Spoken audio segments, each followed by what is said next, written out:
বেদাতিতে থেকে দান চেয়ে নেওয়া যাবে কি? বেদাতি হোক হিন্দু হোক দান চেয়ে নেওয়া যাবে, সে যেই হোক। কিস্তিতে পণ্য কেনা বেচা করা যাবে কি?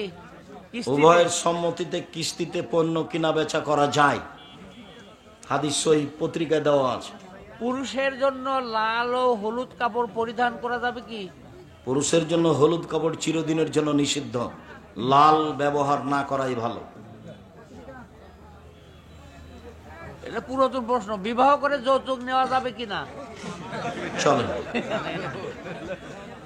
আমি ব্যবসা করি, বেশি দায়ের মেমো করে কম দামের মাল দেয়, এখন এটা হলো প্রতারক, এটা হলো গাদ্দার, এটা হলো আত্মসৎকারী, এরা হলো সবচেয়ে বড় পাপী।